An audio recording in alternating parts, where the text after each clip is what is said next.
हरदोई में नेताजी को याद कर रहे मुलायम सिंह यादव के चाहने वाले सोशल मीडिया पर नेताजी की वायरल हो रही पुरानी तस्वीरें। हरदोई में राइटर ब्रजेश कबीर ने कुछ अपने शब्दों में यूं लिखा है। गमों की आंच में आंसू उबाल कर देखो, बनेंगे रंग किसी पर डाल कर देखो, तुम्हारे दिल की चुभन भी जरूर होगी कम, कांटा किसी के पांव का निकाल कर देखो। ब्रजेश कबीर ने बताया कि साल 1997 का एक किस्सा है। सीएसएन कॉलेज में लखनऊ मंडल के सक्रिय कार्यकर्ताओं का प्रशिक्षण कार्यक्रम आहूत किया गया था। कार्यक्रम का प्रारंभ छोटे लोहिया जनेश्वर मिश्रा करने आए थे और समापन में नेताजी भी पहुंचे थे।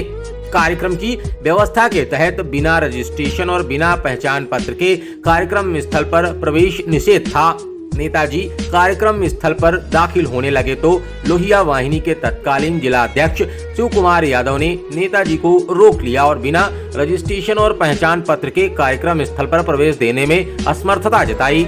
नेताजी मुड़े, रजिस्ट्रेशन काउंटर पर पहुंचे, बाकायदा पंजीकरण कराया और पहचान पत्र जारी कराकर कार्यक्रम में मंच पर पहुंचे। मतलब नेताजी कार्यकर्ताओं को ही अनुशासन की सीख नहीं देते थे, खुद भी उदाहरण प्रस्तुत करते थे। वहीं एक किस्सा सपा के पूर्व जिलाध्यक्ष पदमराज सिंह यादव पम्मू से जुड़ा है।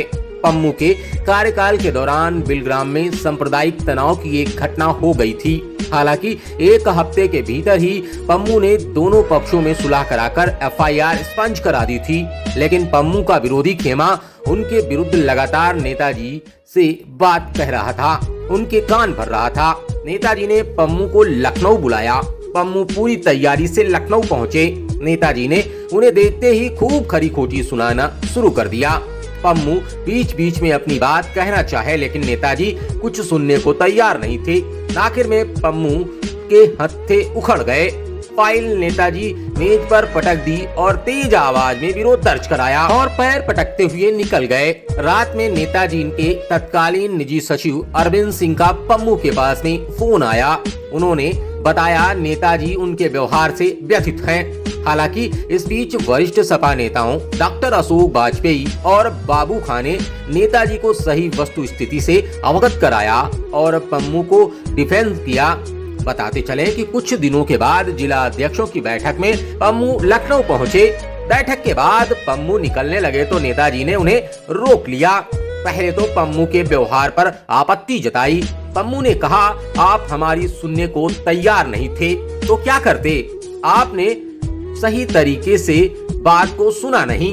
नेताजी ने कहा वो देखना चाहते थे कि उनका कार्यकर्ता बदतमीज है या अनुशासित। मुस्कुरा के पीठ थपथपाई और बोले, जाओ पार्टी के लिए काम करो, मन से काम करो। नेताजी पदमराज सिंह पम्मू के पिता विश्राम सिंह को अपना सखा मानते थे। उनकी मृत्यु पर वह बेहद दुखी हुए थे। वहीं एक ऐसा ही किस्सा नेताजी के रक्षा मंत्रित्व काल का है। मल्लावा के पूर्व विधायक वरिष्ठ नेता धर्मज्ञ मिश्रा ने रेल रोको आंदोलन किया था। रेल रोकने के आरोप में वह कार्यकर्ताओं के संग जेल भेज दिए गए थे।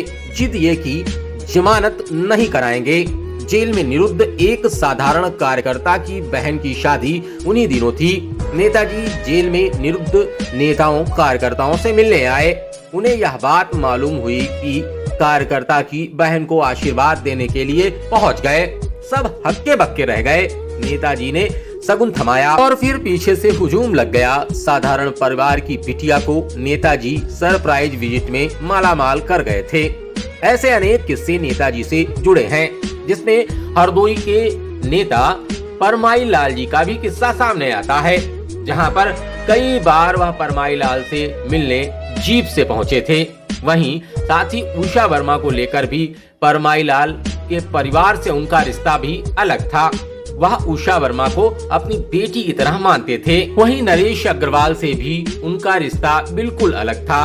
वह लगातार नरेश जी के टच में रहते थे और नरेश जी लगातार मुलायम सिंह के टच में रहते थे।